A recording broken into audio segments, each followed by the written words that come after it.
بسم اللہ الرحمن الرحیم۔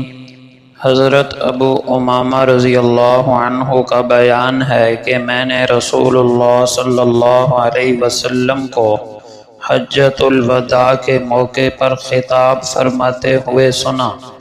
ارشاد فرمایا، لوگو، اللہ کا تقوی اختیار کرو، اپنی پانچوں نمازیں پڑھتے رہو، اپنے رمضان کے روزے رکھو، اپنے مالوں کی زکوٰۃ ادا کرتے رہو، اپنے حاکموں کی اطاعت کرتے رہو یعنی جائز کاموں میں، تو اپنے رب کی جنت میں داخل ہو جاؤ گے۔ حضرت ابو ہریرہ رضی اللہ عنہ سے روایت ہے کہ رسول اللہ صلی اللہ علیہ وسلم نے فرمایا، کائنات میں سب سے بہترین دن جمعہ کا ہے۔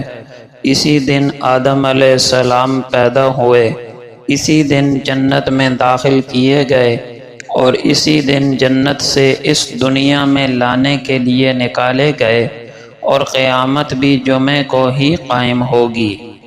حضرت ابو ہریرہ رضی اللہ عنہ فرماتے ہیں کہ رسول اللہ صلی اللہ علیہ وسلم نے فرمایا، کچھ لوگ کسی جگہ بیٹھیں اور پھر وہ اللہ کا ذکر کیے بغیر اٹھ کھڑے ہوں تو گویا وہ مردار گدھے کی طرح اٹھے، اور ایسی مجلس قیامت کے روز ان کے لیے باعث حسرت ہوگی۔ ذکر سے مراد باقاعدہ قرآن اور حدیث کا درس دینا نہیں، بلکہ آغاز میں قرآن کی تلاوت کر لینا، یا بسم اللہ الرحمن الرحیم پڑھ لینا، یا دوران گفتگو انشاءاللہ، ماشاءاللہ، سبحان اللہ، الحمدللہ جیسے الفاظ استعمال کرنا، یہ ساری صورتیں کسی نہ کسی طرح اللہ کا ذکر کرنے میں شامل ہیں۔ حضرت عبداللہ ابن عمر رضی اللہ عنہما سے روایت ہے کہ رسول اللہ صلی اللہ علیہ وسلم نے فرمایا، جب تم میں سے کوئی مر جاتا ہے تو صبح شام اس کا ٹھکانہ اس کے سامنے لایا جاتا ہے، اگر اہل جنت میں سے ہے تو جنت والوں میں سے، اور اگر اہل جہنم میں سے ہے تو جہنم والوں میں سے، پھر کہا جاتا ہے یہ تیرا ٹھکانہ ہے، یہاں تک کہ اللہ تعالیٰ قیامت کے دن تجھے اسی طرف بھیجے گا۔ موت اور قیامت کے درمیانی وقت کو عالم برزخ کہا جاتا ہے۔ اس عالم میں عذاب اور ثواب برحق ہے۔ اہل دوزخ کو ان کا مقام دکھایا جائے گا تاکہ انہیں اور زیادہ حسرت ہو، اور اہل جنت کو بھی ان کا مقام دکھایا جائے گا تاکہ وہ مزید شکر گزار اور خوش ہوں۔ حضرت عبداللہ ابن عباس رضی اللہ عنہما سے روایت ہے کہ رسول اللہ صلی اللہ علیہ وسلم نے فرمایا، دو نعمتیں ایسی ہیں جن سے اکثر لوگ خسارے میں رہتے ہیں، یعنی ان کا غلط استعمال کرتے ہیں، ایک صحت و تندرستی، دوسرا فراغت و فرصت۔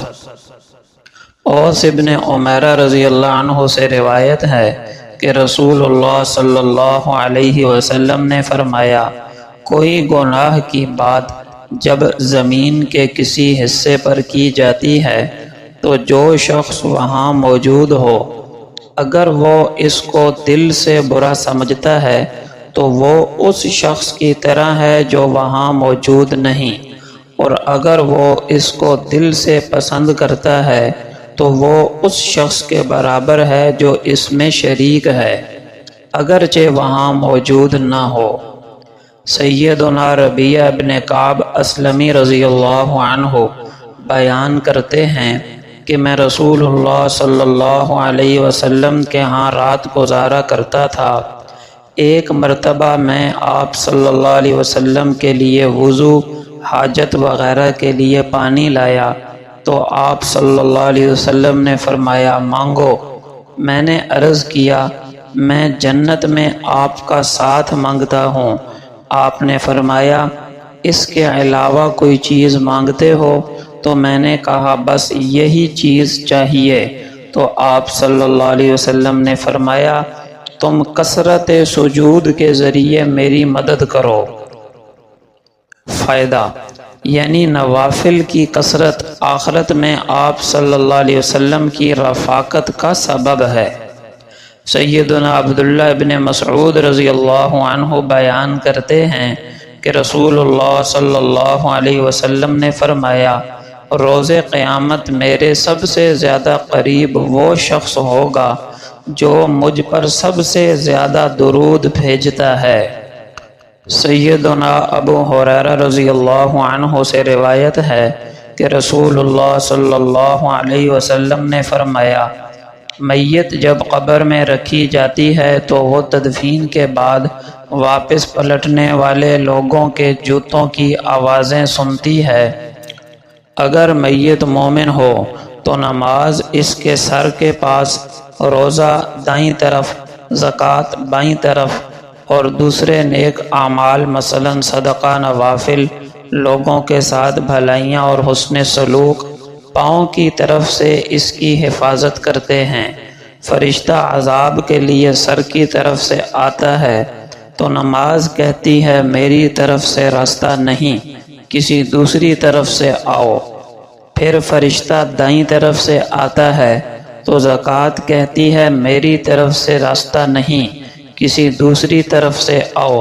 پھر فرشتہ پاؤں کی طرف سے آتا ہے تو دوسری نیکیاں یعنی صدقہ، خیرات، صلہ رحمی، لوگوں کے ساتھ احسان وغیرہ کہتے ہیں کہ میری طرف سے راستہ نہیں، کسی دوسری طرف سے آؤ۔